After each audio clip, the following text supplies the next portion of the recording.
So the structure of today, we've got about an hour together. We will, I like to break this up so that we can get some conversation going and keep things kind of moving apace and be sure that I'm focusing on the right stuff that's interesting and useful to you. So I've got about 15 minutes just sort of introducing myself and my background and talking about what a book could do for you, for those of you who are maybe unfamiliar. Then we'll do some Q&A. Then we'll do 15 minutes on writing and publishing, and then another Q&A at the end. So please keep your questions, and then feel free to unmute yourself when we've got a Q&A session. If you've got something that you want to type in the chat that's like a question that's very pertinent to that slide, feel free. I'm hoping that the chat will be sort of, feel free to introduce yourself there, quite active, and I'll try to keep an eye on it and just answer any quick questions that come up as you add them in. So I'll pop a chat open right now. As you probably know, this is a Books Build Business webinar. This is kind of the focus.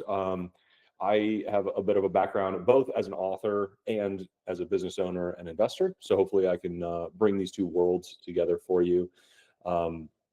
I published 2 books with Scribe. The Almanac of All is done incredibly well and gone on to sell more than 1 million copies.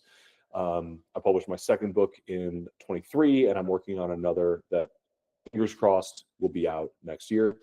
I've been a business owner and operator for a while now, and as of last year, I became both an investor and CEO of Scribe. But before that, I was an author with them and a fan of the company, and I'm a deep believer in our sort of vision for the future of publishing and how we work with authors. And of course, I'm an enormous book nerd myself.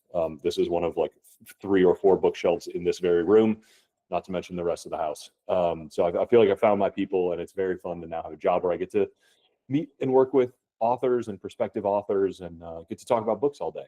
So I feel very, very, very lucky. Travis, my longtime friend and partner in business in Scribe now, is with us here as well, and he'll be in the chat. Travis, you love, if you're here, you can introduce yourself for a few minutes. And while y'all are doing that, if you want to introduce yourself, your name, where you're from, whether you've written a book before, and I know we have a lot of speakers here. So if you've been a public speaker before, maybe drop a link to your favorite talk in the chat, and we can run through some of those after Travis introduces himself. Thanks, Eric. Nice to meet everyone. My name is Travis Stoliker. I'm a serial entrepreneur and sold a couple of businesses and joined Scribe about 8 months ago. And I'll be in the chat. If anybody has any questions or anything, I'll feel free to shoot me an email or send anything in the chat, and I'm happy to respond there. And looking forward to learning from you all. And thanks so much for the introduction, Eric. Yeah, Travis is underselling his success as an entrepreneur a little bit there, but we'll let him get away with that. Maybe in the Q&A. Jack from Walnut Creek. Oh, I used to live in San Francisco. Michael from Dayton. Very cool. A quick, maybe just show of hands with the raise hand feature. How many people here have already published a book? Linda, Julia, okay. So a handful out of the 31 we've got now, 3 or 4. Cool, Kimberly, fantastic. Thank you for that. And the rest, I assume, are interested, or you'd be in a different webinar. All right. I will actually, before I do that, similar show of hands. How many are currently business owners? Just I want to calibrate kind of the right message that I've got here. Okay, 3, 4, 5. Yeah. Okay. All right. Fantastic. Okay. Cool. All right. I think I'm well calibrated here. I got the right message for the right group. And again, please guide me wherever you'd like with questions. So I think the fundamental question that a book answers so elegantly, for business owners, and I draw that broadly, speakers, consultants, um, anybody with an impact, an issue to impact, is how do you sell without selling? How do you attract what you are trying to achieve without chasing it? And I think there's a lot of things that can be said about a book in this, but ultimately, how do you become credible in your niche? I think there's no accident that author and authority share, 6 of the 9 letters. Um, there's just a huge piece of credibility that comes with having written a great book, or especially the book in your niche. And the way I like to think about this, that is very like, just makes it tangible, is I think we've all had the feeling of sitting across from someone who very earnestly, desperately needed the knowledge that we have. Whether that's a family friend, a customer, a client, something like that, and you've been able to spend maybe 2 or 3 hours on a leisurely day at a coffee shop, or on a long call with somebody, and you really feel like you delivered just a life-changing conversation to that person. You communicated something so valuable to them, and they were so grateful. Um, but you can't do that with everybody. You can't, you don't always have the 4 hours to spend or 10 hours to spend as your very best self providing this personal thing. And that's the magic of a book. You can spend hours of your best thinking, your best ideas, your best stories, building credibility, and using this format that is really timeless. The medium is the message, as Marshall McLuhan says, and um, there's so much prestige in writing an excellent book and having people feel that in their hands and put it on their shelf next to all the other amazing books they have and all the other authors they look up to. And that really gets to the last question, which is, how can you get respect and authority projected onto you? How do you sell without selling? We have, as humans, this sort of bias almost against anybody who's trying too hard to prove something. The person who's always talking about how trustworthy they are, how moral they are, you almost tend to discount that. You always have to worry about it a little bit.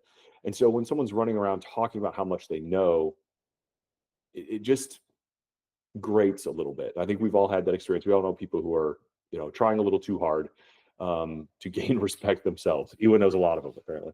Um, and there's something about, and we'll talk about this, writing a great book that gets the authority and the respect projected onto you. You get invited onto a podcast, you get put on a stage, the book gets gifted, it gets referenced in a way where you're not trying to shine the spotlight on yourself. You are just putting out there the best of what you know and letting other people judge it for themselves. And it's a scary, risky thing to do, but that is how that credibility, how that authority gets created. And it's how people start to spread your message for you and allow that is what starts back to that first question. That is what brings business to you rather than you having to chase it. Well, I've got a few of the authors that we work with and their photos in here. Jonathan wrote a book with us. I think his napkin math is that he got about a 10x ROI on his book. He's got a great story, a success story that I can share there. But all of these things point towards, this is really my summary of the power of a book, is a multi-purpose marketing tool with a unique ability to create attention. It builds not just your brand, but your career in a bunch of ways at the same time. And we'll talk about, some of these benefits. Some of them are very concrete, very predictable. Some of them, it's very difficult to predict what they're going to be. A great book is an incredible credential. And I say a great book because it has to be good. You know, it used to be that a college degree was an incredible credential because 20% of the population had it. And now 75% of the population have a college degree. And so now it's like, all right, well, if the person has a degree from Harvard or Stanford, they're probably pretty smart. In the same way, almost anybody can write a book of some level of quality. So the credential is not in having a book, but in having a great book. And that is why it's so important to, in your efforts, teach everything that you know. Don't hold anything back. If you try to write a book that is really like a landing page for your business, people are going to sense that. They're going to say, oh, he's advertising, he's holding back, or this person's knowledge is shallow and maybe I shouldn't necessarily trust them with my business. When you read a book that is a true expert, absolutely pouring everything they know out on the page in a clear, unabashed, unrestrained way, it's impressive. And those are the books that stick with us. One of my favorites, actually, it's not a particularly, it's almost uncouth how honest he is. But there's a book called How to Get Rich by Felix Dennis. And he's this British magazine mogul from kind of a generation before. And he's just like a little too honest. He talks about his personal life. He talks about his insatiable desire to get rich. He talked about the sacrifices he made on his family. But that honesty and just the unrestrained, he's not trying to paint a beautiful picture of himself or why he's doing what he's doing. He's just sharing everything that he knows. And that book is still selling incredibly well and is incredibly well referenced, 20, 30 years later, because it was just so honest. So that's a question we get a lot, is like, how much of what I know do I actually put in my book? And I think, the best rule of thumb there is just teach everything you know, because you want to have the best possible book, because you want it to be the best possible credential. Another, just get an X out of that window. Another aspect of this is that, there's very few marketing channels out there that pay you. You should not go into your book writing journey assuming that you are going to make a bunch of money on the book itself. It's possible. We can talk about where those break-even points are and what you should expect to make on each book. But it is rare, and I don't want to mislead you in any way or tell you that you're going to make $1 million off of your book's royalties directly. If we broaden the scope of what ROI means in terms of not just break even on the royalties sold versus the costs invested in publishing, but in terms of, you get invited to a conference that's a $10,000 ticket and, they give it to you for free. That's a pretty good payback if they did it because of your book. Now, if they buy copies of your book for everybody at that conference, that's even better. Now, if they invite you to speak on stage and you get 2 customers out of it, that's even better. Now you probably made all your money back on publishing your book from one conference. And we see that happen over and over and over again. So I think of that as getting towards this luxe surface area thing. If you can build a lighthouse of your knowledge that shows what you're capable of and shows the stories that you have and shows the expertise that you've accumulated, the world will recognize that. They will find ways to pull you into their podcasts. They'll feature you on newsletters. They'll invite you to speak at conferences.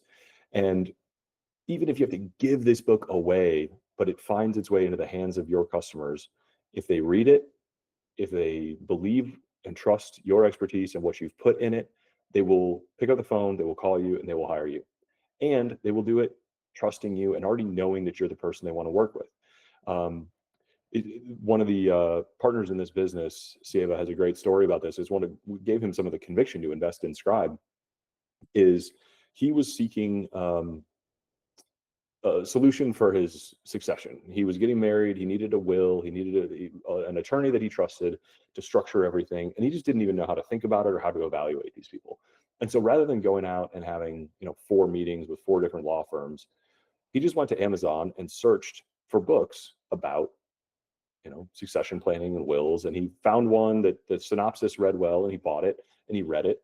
And he agreed with everything that this person laid out in their philosophy and all the stories they told about their clients. And he picked up the phone and hired that lawyer, and then hired that lawyer for his parents as well. And so, that lawyer got $50,000 of business or whatever it was out of his book being out there and being discoverable. And so that's that luxe surface area thing, just putting your knowledge out there in a form that other people can find it.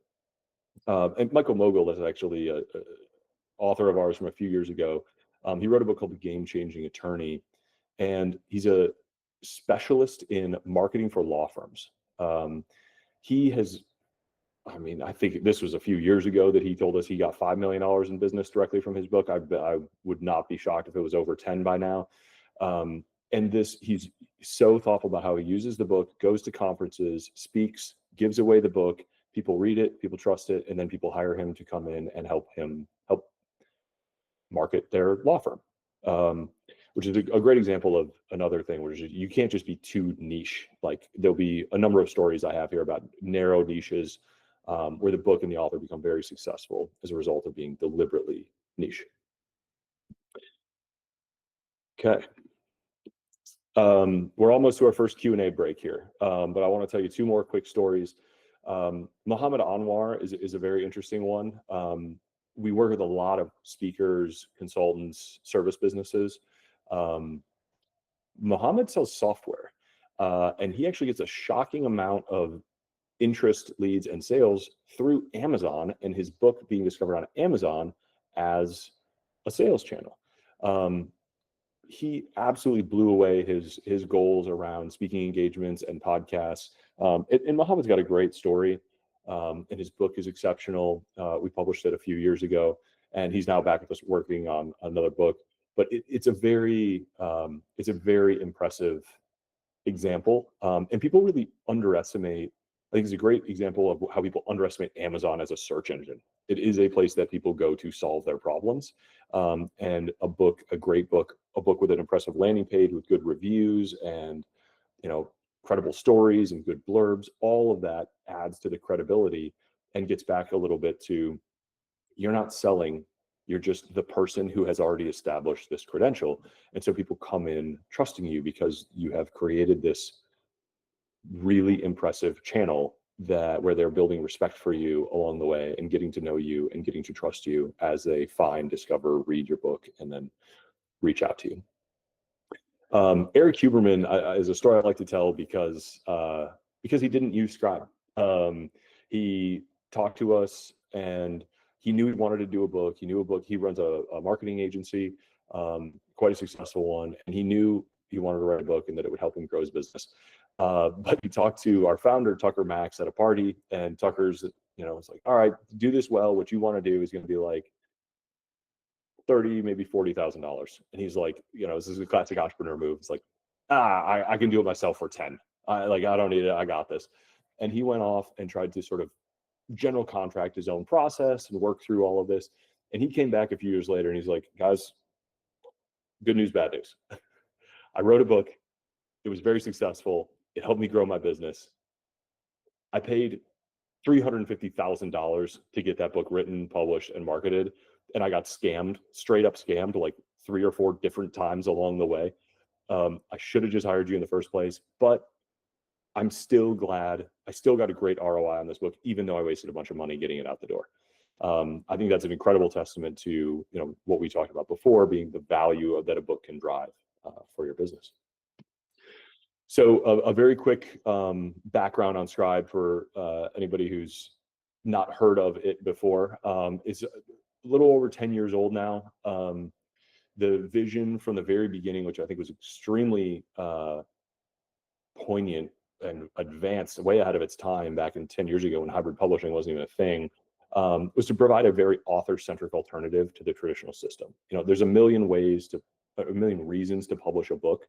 The traditional publishing system based around agents and query letters and primarily around the hardcover format and taking editorial control from authors is really like for a very, very specific kind of author, and it's a little bit of an outdated model. And Tucker and Zach saw that and built Scribe, really pioneering professional publishing around how do we give the authors the full freedom and use to create the book that they want, that serves their life, their business, and their goals, and give them the full financial upside and full creative control. So we've done now more than 2,000 books for over 1,000 authors over the last 10 years, including some incredibly notable people. Nassim Taleb published one of his most unique books with us, The Statistical Consequences of Fat Tails, because he wanted to do some really interesting stuff with that. Then David Goggins, of course, who published both of those books. Can't Hurt Me was, the best-selling memoir of all time. He sold more than 5 million copies of that. We've had senators, we've had Fortune 500 CEOs. We also work with organizations, like the Nobel Committee has published a book with us, and Snowflake, the really large software company. So just to give you a snapshot, and we can get into more of these in Q&A. I'm happy to answer any of those questions. But our first break here, I just want to open the floor, answer some questions for people, and see if we're providing some value so far. we had hands raised already. So maybe if you don't have a question, or maybe everybody put your hands down, and then I can use the call on whoever's got hands up to jump in here with a question.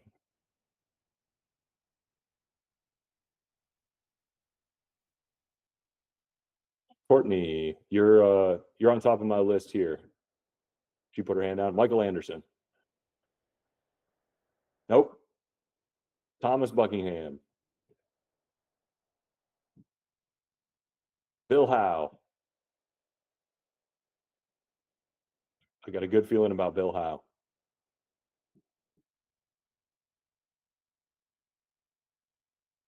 You got a question for us, Bill? Feel free to unmute yourself and ask.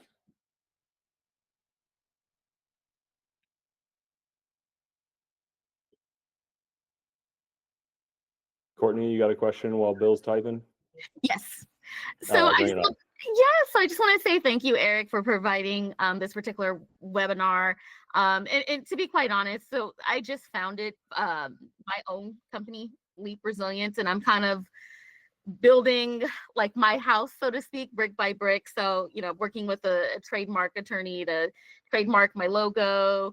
You know, the LLC is formed, but I'm just trying to gain some knowledge here. And, you know, I do want to publish a book one day, and my area of expertise is in retention and student success. And so I have about over 10 years of experience of, you know, really honing in on that particular skill. And so I would love to publish a book on what I know about retention. But you brought up an interesting point about not holding back. And so that's always kind of marinated in my mind as, you know, I plan on leaving my 9 to 5 and going into consulting. Is like, in this book, how much of my retention information should I put out there? And you answered that question. Just give it all I got and all that I know. And so I thought that you added some really golden nuggets there. But just in terms of your company, you talk about the $30,000 to $40,000 investment.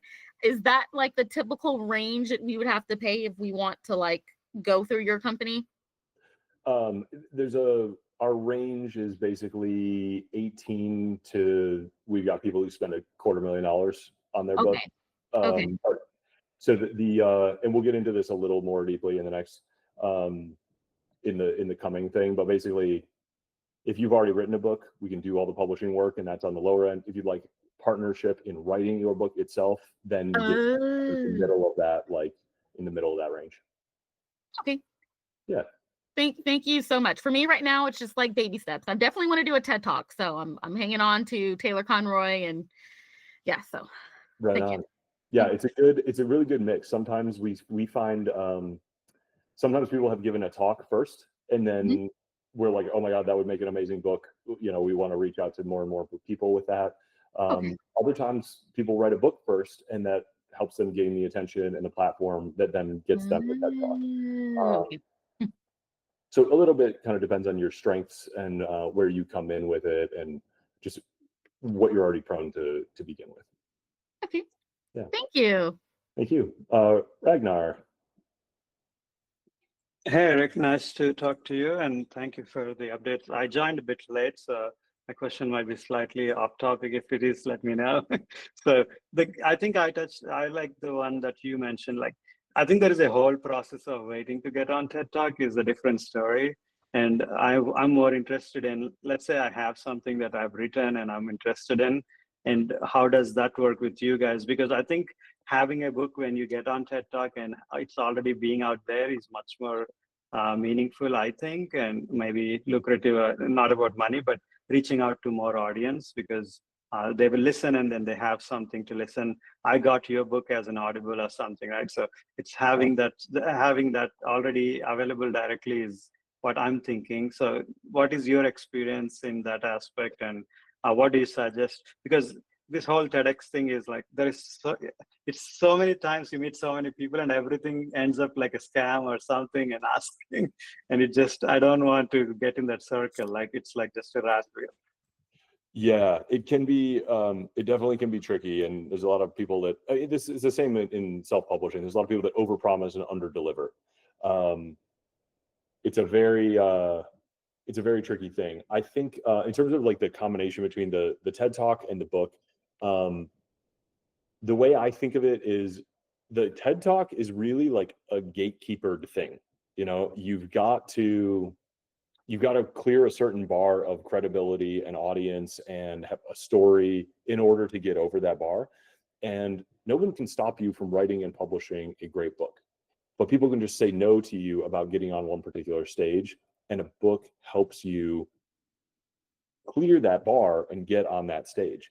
You know, if they're looking at 100 people to take one spot and half of them, you know, seem to know what they're talking about, and of those 55 have written a book, and it's very easy to like buy those 5 books, flip through and be like, this person knows their stuff.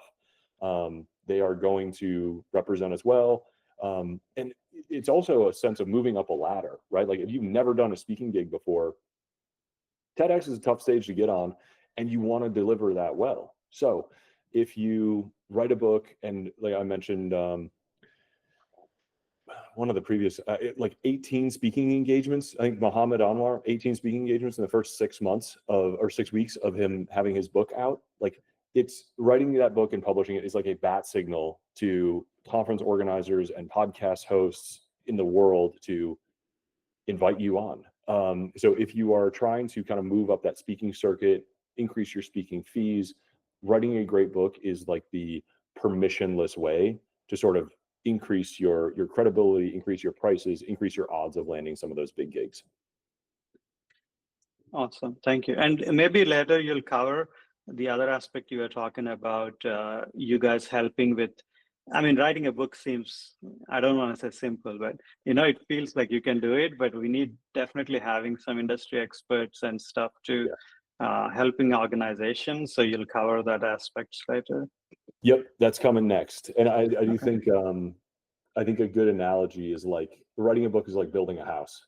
And anybody can build their own house if you spend a lot of time on YouTube and you're willing to have some like wonky corners, and maybe you hire 1 or 2 experts for some of the specific trades. But you could also just hire general contractors who's built 1,000 houses before, and things are going to go way faster, and they stay on schedule and they'll stay on budget. And that's, you know, that is what we do. That's the service that we provide, being experts and professionals in the world of book publishing. Gregory. Good afternoon. How are you guys doing? Good, very good. Thanks for coming. So a little bit of context before my question. I am a consultant. I've been working in organizational change and organizational efficiency for 15 years. However, with that background, I've really been doing a lot of that work in obscurity, right? Really B2B work, but not like a broad known name. So writing a book is definitely in the cards for me. However, with the growing, I guess, advent of AI, ChatGPT, all of the other things, can you talk a little bit about the importance or the difference in working with a company like Scribe versus using some of the AI technology to kind of get the thoughts from my head onto paper? Yeah, I think so. I have a whole lot of thoughts on AI, but it really comes down to like the world of publishing is all about, and the reason to do a book is all about clearing a certain quality bar. I'm a deep believer in use the best tool for the job. So if you really like writing and you get a lot out of collaborating with an AI, and it helps you to like transcribe your thoughts and talk to a computer rather than sit there and try to write it out. If you can dump edited things in and have it suggest edits to you, like it can be an amazing tool for generating that first draft. And it's especially strong, actually, I'm finding in like really small chunks. So it is still a lot of work to write a 50,000 word book out of a few paragraphs at a time. And you shouldn't expect it to be a shortcut. If you say, write me a book on X, you know, I'm an expert in this, like it's going to be dog shit. But if you are really systematic and you follow a process and you write, you know, a few paragraphs or a chapter or an introduction, and you just use it to help refine your copy as you go, that can be a great solution. I think AI generally will make great writers more prolific, and I think it'll make, if you use it right, it will make mediocre writers better, or good writers great. It has the chance. I'm a little less convinced in that because there's like an art not science piece, kind of between good and great, but it can make mediocre good. And it can make it faster and easier to get to that first draft, I think. When it comes to publishing your book, I think it's extremely important to have a final sort of push that is oriented around professionalism and expertise and a really high level editorial team, even if you use AI at the early stages to get your draft. Because if you don't write a book that's over that certain quality bar, it's not going to do any good for your business, your career. It's just going to make you look dumb, and it's going to be out there forever. That's not a reason to not do it, but it's a reason to, if you're going to do it, don't half-ass it. Like, make it serious. Attempt at it. That makes sense. Cool. Is that helpful? 1000%. Yes. Cool. Great. I got a thumbs up from Bill too, and Eva. Thanks. June's got a hand up as well.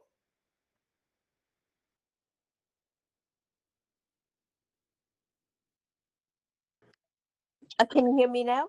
Yes. Great. I have written books in the past, but my specific question is, I have a 60-minute webinar where I voice over all the slides in it. Can you basically transfer that into a book? And if so, how do you do it? And what's the process? And what's the time and the charge? Sure. 16 minutes is 60. oh, 60. 1 Okay. hour. Okay, great. That makes way more sense. 16 is oddly specific. That is very doable. It's a common thing where we are transferring, sometimes it's transcripts, talks, blog posts, and making a book out of them. We always approach it as we are building a book. And sometimes that means like we start with that structure in order to make a great book. That's very important. If you've got an hour presentation of transcribed slides, you're probably, depending on how fast you talk, that probably puts us into like 10 to maybe 15,000 words. A typical book, like my length of books, are like 45,000 words. There are no rules about how long a book should or could be. And we are publishing a few books right now that are right around 20,000 words. You power through it in an hour, hour and a half, and you leave people wanting more, and that's a very elegant form factor. Just want to set expectations there. You may also be able to like expand on it once you see the outline that gets created from that presentation. So yes, and actually I'm going to just take that opportunity to segue because I'm going to answer a few of those more specific questions here. So there's basically 3 broad ways. A lot of people, I view the writing a book as 3 different marathons, right? You've got the writing of the book, I've got a manuscript, how do I get it published? And I've got a book out there in the world, what am I going to do with it? How do I make the most of it? So I'm going to do like a minute or 2 on each of those, and then we'll kind of get back into questions at the end. So if you have nothing today and you want to write a book, you want a Word document that's in book format, there's basically 3 ways to go about it. There's writing it yourself. As Greg asked, like you can do that with some AI help. You can do that through transcribing. You can do that by reading a lot about it. You can just spend hours with fingers on keyboards. And you can get a manuscript, take it as far as you can, and then bring it to us or somebody like us. My general rule of thumb for this is you haven't already done it, you're probably not going to. It's possible, and I can give you some resources about doing it. But the second option is if you love writing, you want to be the writer of this book, and you want the feeling and the experience of having written your book yourself, then write it with some professional guidance. We've got editors and coaches and mentors who can work closely with you and sort of edit and coach and give you accountability and structure and guidance so that at the end of your couple hundred hours of writing, you've got a great book that you're super proud of, that stayed on track, and you didn't get lost in the woods along the way. And when the next 12 months go by, you've got a book, not another year that you didn't write a book. The whole third option is somebody else writes it for you. This is exceptionally common. This is our bread and butter. Most of the nonfiction books you see out in the world are ghostwritten or scribed or have some sort of professional editorial help. This is the most expensive option, but it's also the most time efficient, and it's probably going to be the highest quality writing. That varies. No insult to your particular talents, but on average, people are average, and professional writers are professional. So this is the most common option, especially for busy entrepreneurs, business owners, people who have a lot of other things going on. And we find that we can write a book for you of your ideas and your voice through our process of interview and structured writing, in your tone, everything, in about 1 hour a week for a year. So it's a little lumpier than that, but like a total time investment on your part of 50, maybe 100 hours, including editing and all that other stuff, if someone else writes it for you. Whereas you're looking at, depending on how fast of a writer you are, there are definitely freaks of nature who can crank out a book in a weekend, or a week. I don't know what they're on, but I want some of it. That's not my process. That's not how it works for me. So these are the rough 3 options. In June, it sounds like, you would be in bucket number 3, right? If you bring us a bunch of resources already, we can structure the book around the presentation using that framework.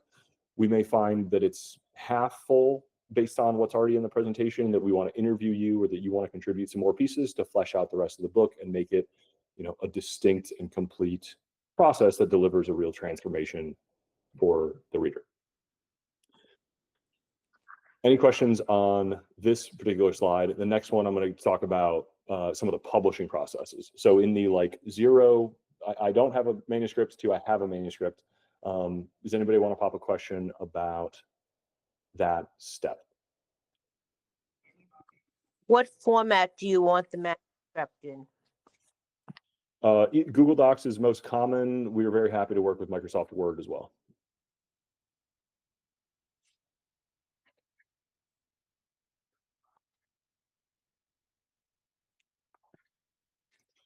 If you've already got a transcript of that talk, there would probably be a little bit of writing work to turn that into a book with chapters and structures and transitions and table of contents. So we write acknowledgments and a lot of things like that to get all of the trappings right. Bill, did you have a question? I saw you unmute there. Yeah, the technical problems on my end here, but I've been working on a book probably for around 40 years. Now, I don't mean this to sound like it's tardy. For the first 35, I didn't realize I was working on it. Yeah, sure. I have been, I guess my main issue here is taking on an establishment that is has a very solid mindset and is unwilling to change. It's the field of child learning. And my problem has been for a long time is how do you approach a subject without tremendous opposition, pushback, and so forth? Because I've worked in the field of education as a technology teacher. I've been a coach instructor in sports, variety of things. And I know that whenever I go towards the establishment about saying we need to do things differently, I get a lot of pushback because it's questioning the authority. What I'm trying to do is to say to parents, coaches, and teachers, the people who are directly involved, to say, look, there is another way. Kids can learn. They should not be stereotyped. And there's multiple ways of learning, but it's based on learning skills. Now, the problem is that most of what I've been involved with as a teacher and instructor is about using knowledge only, knowledge-based learning. And I'm trying to approach something a little bit different, and that is skill-based learning. Yep. And I know from the opposition I've had so far, and it's been pretty stiff. It comes down to how can I convert or convince the markets, the non-establishment, the parents, teachers, and coaches, that this is a possibility, a way forward. It's useful, applicable, without upsetting the apple cart. Well, I love that question. I don't know if you're going to like my answer, but my answer is upset the apple cart. The whole point of your book is to upset the apple cart. The people who are not going to change their mind aren't going to change their mind. But what you are going to do is write a book and publish a book that changes the minds that are open to being changed. And in fact, you can use the pushback to market the book to the people who are open to hearing your message. This is a tried and true method, but I like the phrase, haters are fans too. If they want to rail against you, all they're going to do is call attention to your particular message, and people who are sympathetic to your message will come to defend you, and your book, your ideas, you will be the battleground that they are fighting over, and they will, that elevates you tremendously. Yeah, you will post, this is great, and this is how you create a movement. This is partly how, Tucker Max, our founders, are deliberately controversial. Ryan Holiday, deliberately controversial. And you cannot there's a real trap authors fall into where you picture yourself writing this book as sitting on a stage, trying to write a book that 1,000 people in this audience are all going to love. And that's just the wrong frame of mind. It's really hard to write a book when you're imagining, 500 of these 1,000 people booing you down and being upset that, you're threatening their way of life and their current identity. But that's not how it happens. If you write a book that attracts certain people, they will show up, they will read it, they will love it, they will use it as a vessel to convince others. And other people either will be totally disinterested if they don't like it, or they will elevate it through their disagreement with it, which is also good for your book. So I think I don't want to I don't want to do a case study session here, but I do want to point you to and maybe Travis can grab the link. AJ Crabble wrote a book with us about turning school boards around a few years ago, and he also was very nervous. It was a contentious topic. People are extremely invested in that, and that's a great case study because he has become a speaker. He's become very influential, and that's a fantastic. That system needs to be poked, man. And so I encourage you not to sit around on it for another 40 years. No, I agree. It's my approach has been one of not taking on the establishment, but sort of bypassing them and going directly to those who would look for an alternative. What you said there about, go with it. And I think that's probably, I know there's a lot of people very frustrated with what's happening with children. I've been contacted by people who are trying to do something in remote areas, remote countries, without resources. And I have seen too many times, I've gone to teachers, staff rooms or coaching meetings where they talk about this kid is this or this kid is that.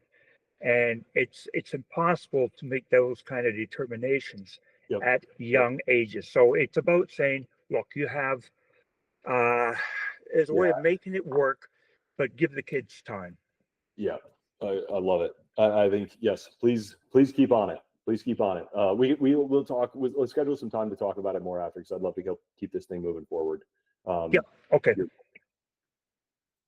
Okay. Let's see. All right. Now, how to publish your book. So this is the middle bucket of I've got a Word document, I've got a draft, I've got something ready to go. What do I do with it? There's basically two approaches that are polar opposites. The 100-year-old model is the traditional model. You've got to go get an agent. You got to write a proposal. You essentially cede control of your copyright and the vast majority actually, of the financial outcome of your book. The traditional publishers will give you the best chance at being carried in a bookstore, but nobody can guarantee it. They'll also give you the best chance at becoming basically just a New York Times bestseller. That's part of the kind of like social contract over there, but also nobody can guarantee it. You will get an advance of some sort, though they are getting smaller, but you won't get very far on that if you don't have a pretty sizable, significant existing audience, primarily an email list. If there's one thing to focus on in terms of being a predictor of a successful book launch or a certain number of copies sold, it's an email list. So if you're thinking about writing a book in the future, but you haven't gotten started yet, just focus on building your email list. If you haven't already, it's the single most valuable asset you can have in terms of internet real estate and movement there. The polar opposite of the traditional movement is sort of what Scribe has pioneered, which is the professional side. We're not the only company over here. And as I mentioned, you can sort of do this on your own. Self-publishing, professional publishing is basically self-publishing with professional help. So technically you are self-publishing your book. You're doing it the way you want to, but you're doing it with help from experts and professionals from the publishing industry who can help you do it at the very highest level. It does require payment up front. rather than getting an advance, but you get 100% of your royalties, you retain full creative control, you retain control of your copyright, and you get to make all of the creative decisions along the way.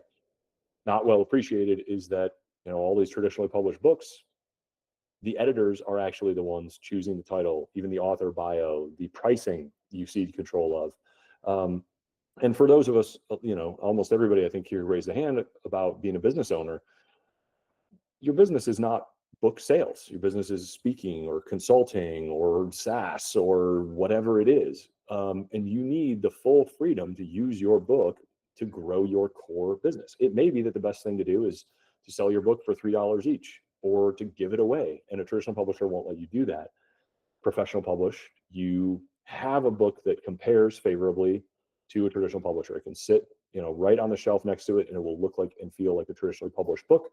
It will have all of the same details, all the same design, all the same proofreaders, all the same editors, but you'll get to use it, and it's significantly faster than going through that whole traditional process. Hybrid is this whole mess of things in the middle. All the answer to basically everything in there is it depends. To me, these are the worst of both worlds, kind of in the middle there. Like, just pick one side of the fence and go with it. If you can get, you know, I get a lot of questions, who should use a traditional publisher? This is basically the list. If you really, really want to be a New York Times bestseller and that matters to you, you know, more than anything, if you just have a very much, it's a very much like a social thing of like, if you want to be a traditional published author and be able to like tell your friends that you are a Penguin Random House author, like obviously there's no substitute there. If you don't really care when your book comes out, or if you can get a huge advance but don't care a ton about maximizing those book sales. I've got friends who've gotten $250,000 advances on books that sold a few thousand copies. They came out of that great, but if they really were invested in making that book successful over a very long period of time, they're stuck because they only make, you know, $1 or $2 per book, and the publisher makes the most, so they can't invest in the growth of that book. You know, even though they made money on the advance, the book is kind of dead on arrival, and there's everybody just kind of gives up on it, and it lives in this weird zombie land. If you are in a place where you need the advance to write and publish that book, and you can get an advance, this is getting smaller and smaller because publishers are not taking very many risks. They're just working with people who have existing audience. Again, going back to, if you want to write a book, the no-lose strategy is to just build your email list. If you're trying to future-proof your options, then you'll probably get a good offer from a traditional publisher if you can come in with an audience of, you know, 100,000 people on an email list. But if you have 100,000 people on an email list, you also know you can sell 10,000 copies of that book directly to them. So you don't necessarily need that traditional publisher as much, which puts you in a really strong position for negotiating. So I think everybody else should should either self-publish or work with a professional publisher. A wide variety of people we've worked with now. Hopefully, this answers start to your question about more case studies. We just last week published Klaus Kleinfeld's book. It's called Leading to Thrive. He's a Fortune 500. He's a CEO of 2 different Fortune 500 companies. This is sort of his transition to retirement book, sharing everything that he learned from his career about, you know, essentially a self-made man born into communist East Germany, and rose up to become, you know, a leader of these incredible companies and a great business operator and a great leader. And he talks about, you know, the inner game and the outer game. And he's personal friends with I believe he's the CEO of one of the big traditional publishers. And the guy told him, like, you know, for what you want to do, like, you don't want to publish with us. You want to just tell your story, you want to share your lessons, and you want control, like, go with a professional publisher. And so that's what he did. And it's an exceptional book. Klaus wrote it himself. He really wrote it for his daughters who are in their 20s and 30s, and he's just passing along all the lessons that he wanted to leave them. But there's great stories for both the inner game and the outer game of like how to cultivate your energy, how to find purpose, how to work well, and then, you know, how to build successful businesses. Tim Urban is somebody we've been working with.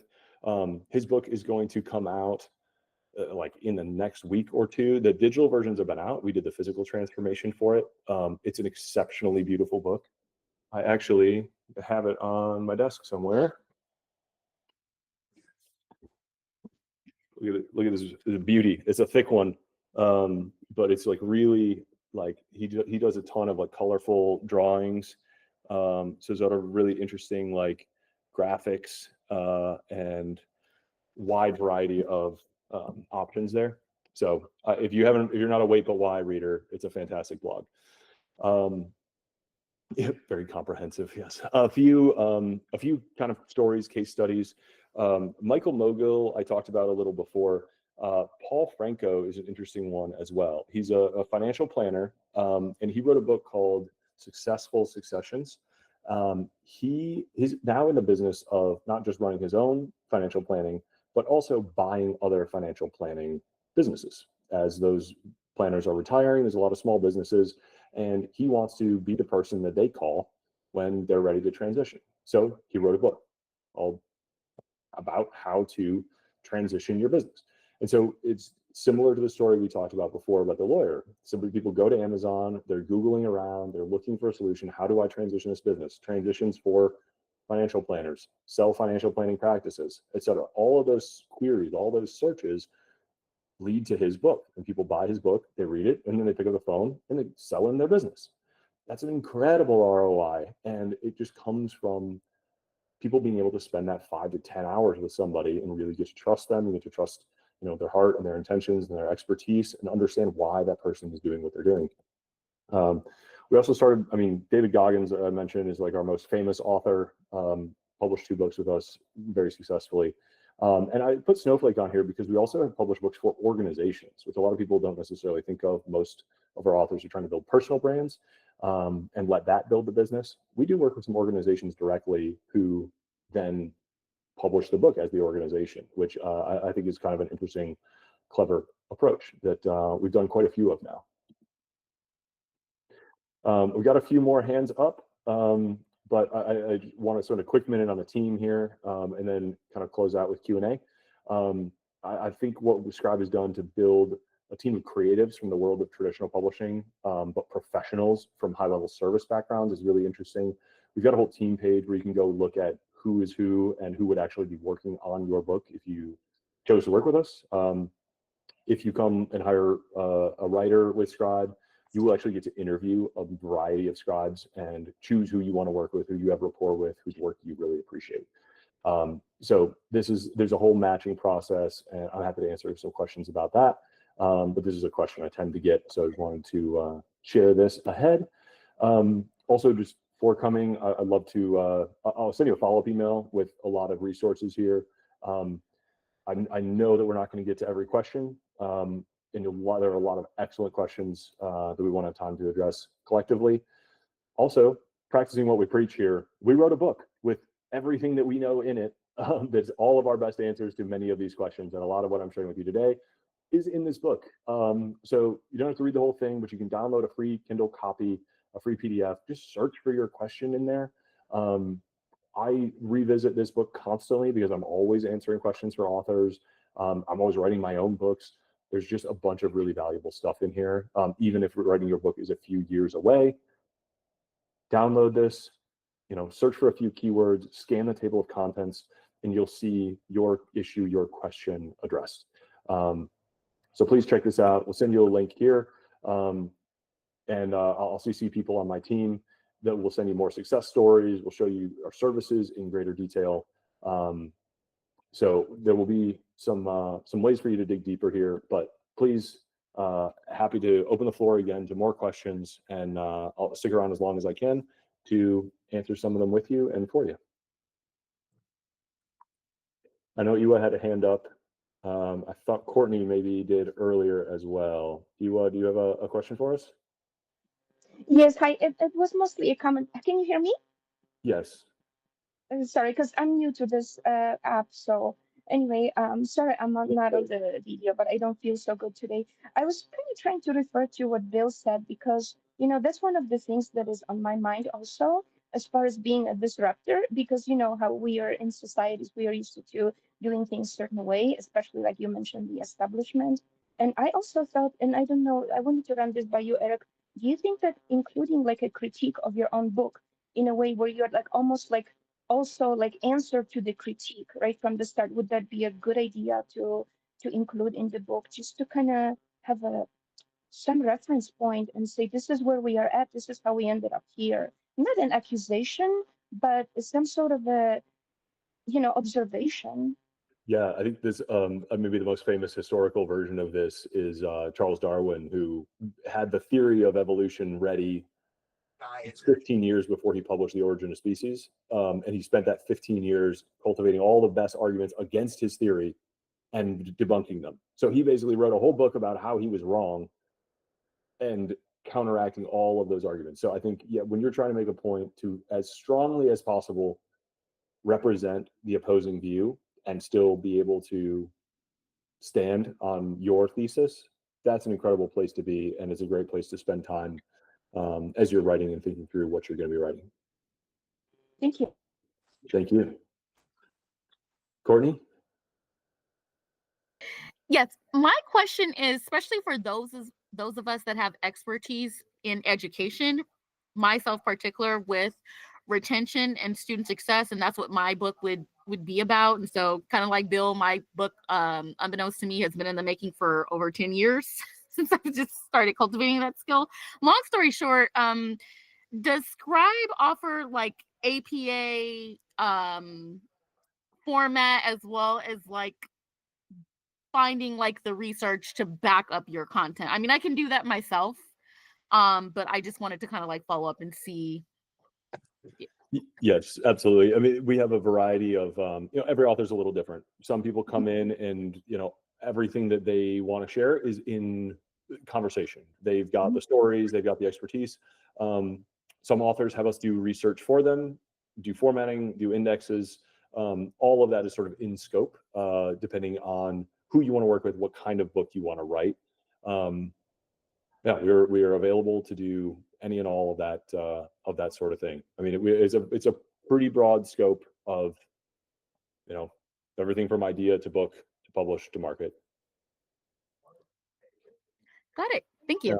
Yeah, of course. And we do have people who prefer to work with their scribes in person, so they fly the scribe out and Wow. spend time with them in person. Sometimes people want to have the scribe interview their family members or their coworkers if it's kind of a legacy book or a story about the history of a community, a company, a family. There's a wide variety. Sometimes it's, hey, read this other book because I want it to feel just like this book. So there's a lot of context that you can give to us as, how you want this to feel, how you want the tone to be, whether or not it's you really impacting your voice in it directly. I think as Gregory asked, like, how can we be sure that we capture the voice perfectly? A lot of that comes from conversation, and just using your words as directly as possible to be sure that we're capturing things correctly. And then, of course, you spend as much time as you want editing the manuscript, correcting it, refining it. We do voice checks at early stages with small pieces of copy so that we're sure we're representing you well, which sounds like June as well. If we're working from a transcript, you may or may not want the book to read exactly the way you speak. Some authors do, some authors don't. Some they want it to be, a little more elevated, a little more academic, and we can match whatever tone you'd like. That's part of really selecting your scribe and refining the voice that you want in the book. Great question. Thanks, Courtney.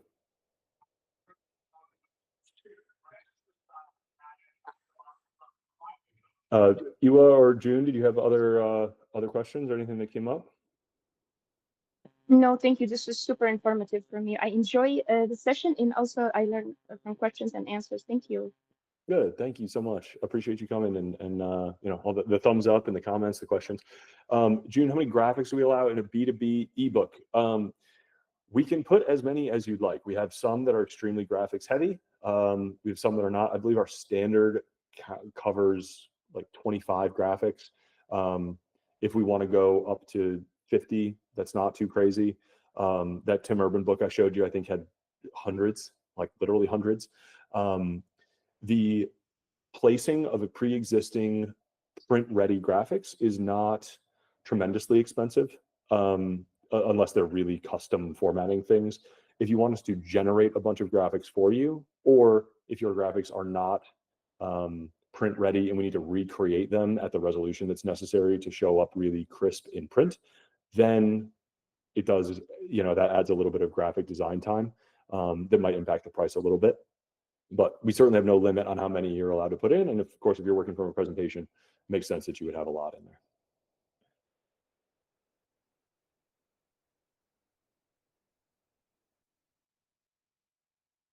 Fantastic.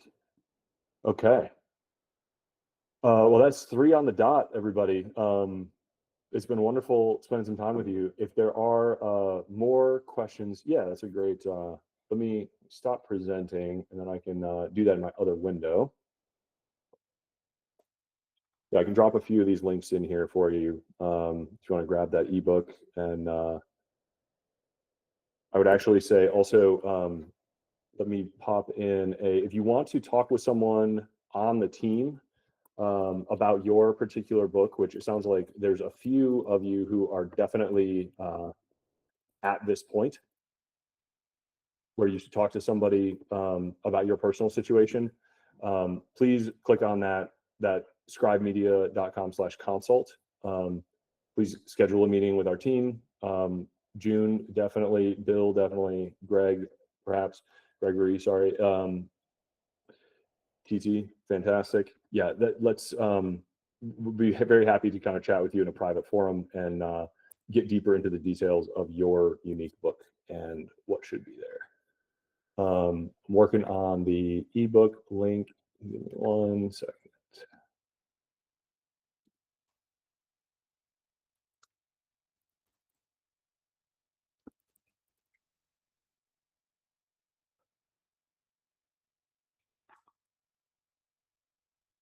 I don't know if we're going to share the recording. Maybe Travis has the answer to that. I'd be very happy to share the recording with you. Also, if you shoot me a note, I'll drop my email in there as well. There's the Scribe Method book. Here is my personal email.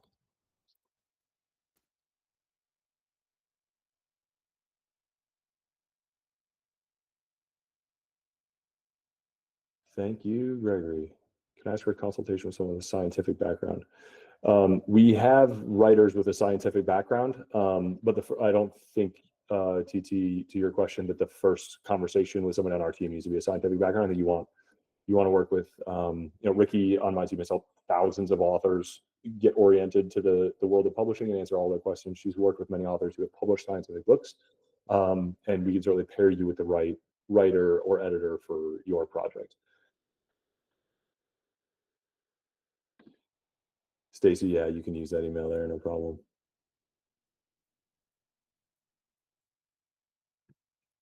Thank you, Jack. It's a pleasure having you here. How many previous TEDx speakers do we have in the room? I want to queue up your talks.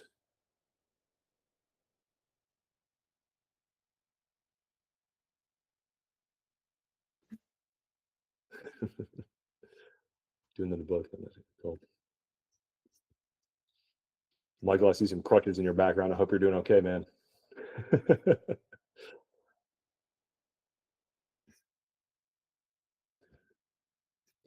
Ruth, did you have any questions? No? Okay. Cool. I'm going to leave the chat open since there's links in there for you. You're welcome to email me, pick up the book, put it on your Christmas list.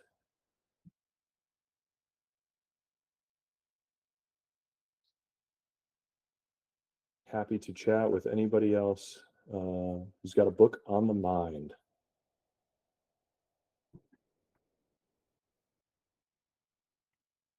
All right, everybody got their links? Everybody all set? Fantastic. Whew. Way to overcome. Thank you. Appreciate you all. Get in touch, stay in touch. Love to help out however we can. I just love to see more books in the world. Appreciate you all for doing the hard work to make them be. Have a great one, everybody.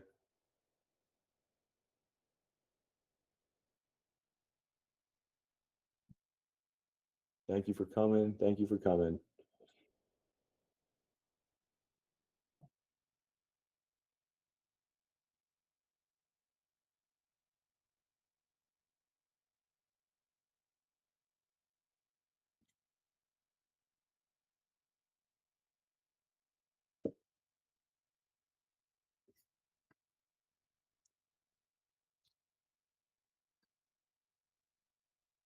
As people drop off, anybody else have personal questions they want to get into? I'm happy to spend a little extra time here if anybody wants to dig into something a little more. Got a few more minutes. As long as you don't mind them being recorded, because I can't turn the recording. Actions more reliable, more agentic, if you will. I think so. You will see us push the boundary. Right. Thank y'all. I'll see you around. Appreciate you. Talk again soon.